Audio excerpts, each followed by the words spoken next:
Hello, bonjour les amis, je vous fais cette vidéo pour vous montrer comment, une fois que vous avez pris votre nom de domaine qui est offert à vie, je vous le rappelle, chez Planet Hoster, que vous avez pris votre compte hébergement, eh bien il est temps d'installer d'abord vos différentes adresses email que nous allons voir tout de suite et d'installer ensuite un WordPress sur votre hébergement.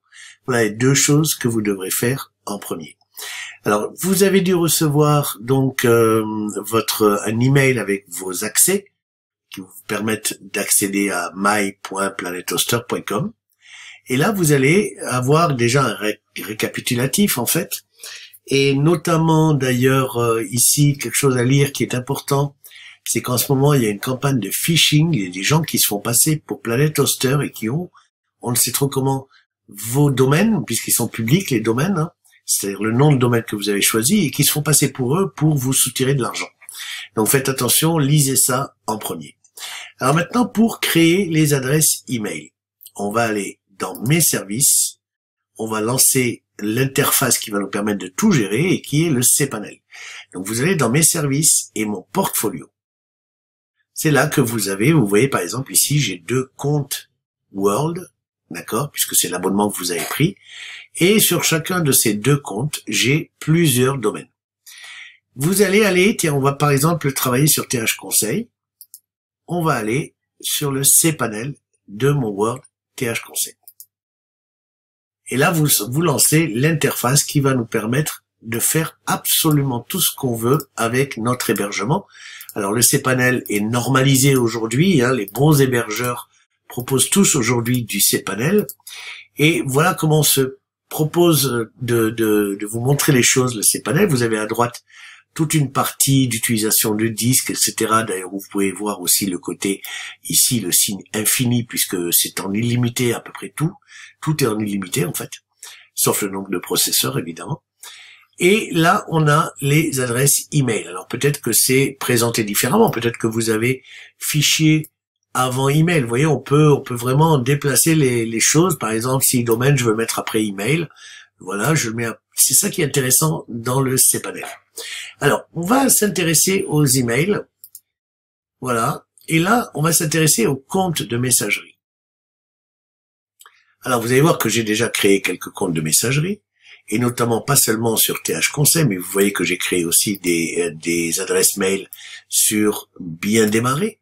Pourquoi? Parce que vous le savez peut-être, mais vous pouvez avoir plusieurs noms de domaine sur le même hébergement. D'accord? C'est ce que j'ai fait. Alors là, je voudrais créer un compte de messagerie. Je regarde si Tariq@TH-Conseil existe ou pas. Oui, il existe. Tariq Bien Démarrer. SAV Conseil. On va mettre info. Allez, non, je l'ai déjà. Info avec S. On va mettre info avec sans S. On va créer info sans S @thconseil.fr. Alors, on va cliquer sur le bouton créer ici, voilà. On nous demande le domaine, et là, il va repérer les différents domaines qui sont sur TH Conseil. Vous le voyez ici, hein, il y a différents domaines, voire des sous-domaines comme tariq-anan.th-conseil.fr. Donc là, je me mets sur TH Conseil, et ça, c'est ce qu'il y a après l'arrobase, qu'on va retrouver ici. Et ce qu'il y a avant l'arrobase, eh bien là, je peux mettre un peu ce que je veux, et notamment info@thconseil. Je peux définir un mot de passe, d'accord? Donc là, je vais prendre un mot de passe que j'utilise toujours le même, c'est ce que je recommande pour toutes mes adresses email. Voilà, donc le mot de passe est fait, il est en vert, donc il a un niveau de sécurité correct. Et vous avez ensuite les settings optionnels, c'est-à-dire les réglages optionnels, où vous pouvez aller cliquer dessus. Ce qui va vous permettre de définir notamment quelque chose de très important à mon avis, c'est l'espace disque réservé à ce compte email. Vous savez, on a tous eu, vous avez peut-être eu aussi à un moment ou à un autre le problème de la boîte email pleine et qu'il fallait faire le ménage un petit peu dans ces emails parce que la boîte email était pleine et quand une boîte email est pleine, évidemment, on ne peut plus recevoir d'email. Et là, ça fait référence effectivement à la capacité de stockage de la boîte email. Alors là, par défaut, on vous propose 1024, mais vous pouvez régler ça exactement comme vous voulez. Mais surtout, ce qui est le plus intéressant, c'est de mettre en illimité. Parce que là, eh ben, vous avez une boîte email. Cette boîte info@thconseil est une boîte illimitée. C'est-à-dire que je n'aurai jamais le problème de boîte email pleine. Je recevrai toujours les emails. D'accord? Automatically, create folder, tout ça après, on peut laisser tel quel et on fait créer. Au bout de quelques secondes, c'est vraiment très rapide, voilà, notre adresse a été créée. On peut le vérifier ici à info@thconseil.fr. Donc ça veut dire que cette adresse mail là que je viens de créer, je peux commencer à l'utiliser. Mais le problème, c'est que quand on a beaucoup d'adresses comme ça, on voudrait pas avoir à gérer les boîtes individuellement, parce que là, en face de cette adresse mail, j'ai bien sûr ici un bouton Check Mail, qui, si je clique dessus, va ouvrir un webmail. Alors, il me propose RoundCube, mais il y en a d'autres, etc. Donc, moi, ce que je recommande, c'est d'ouvrir avec RoundCube. Et là, j'ouvre la nouvelle boîte email. Vous voyez, où je vois que j'ai déjà reçu un email avec le récapitulatif de mon compte de messagerie et avec notamment des informations si je veux relier mon compte de messagerie à une messagerie externe de type Outlook, Thunderbird, etc. Le but n'est pas d'aller consulter, je vous le disais, les boîtes email une par une. Le but est de renvoyer vers une adresse email personnelle. Alors, si vous en avez pas, il est aisé de créer une adresse sur Gmail. Ça se crée en 3 minutes chrono, franchement. Et vous aurez une adresse sur Gmail. Et donc, le but du jeu, par exemple, vous le voyez ici, si je tape Gmail dans un nouvel onglet, je vais accéder à mon Gmail avec l'adresse ici, webmaster.net@gmail.com. Vous voyez? Donc là, j'ai déjà une adresse Gmail. Eh bien, ce qui serait bien, c'est que je puisse récupérer les adresses qui ont été adressées à info@thconseil. Ce serait bien que je puisse les récupérer sur mon Gmail.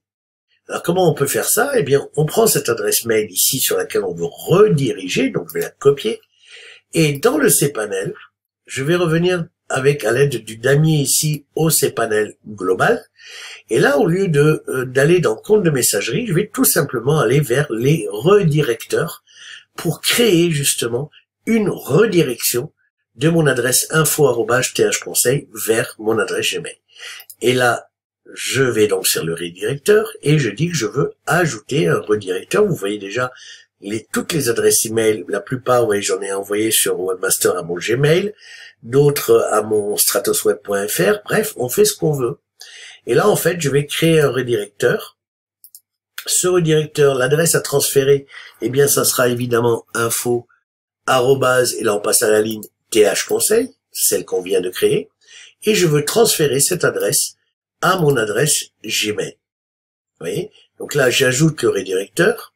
Voilà, c'est fait. On fait retour et on va voir notre redirecteur qu'on vient de rajouter et qui est ici.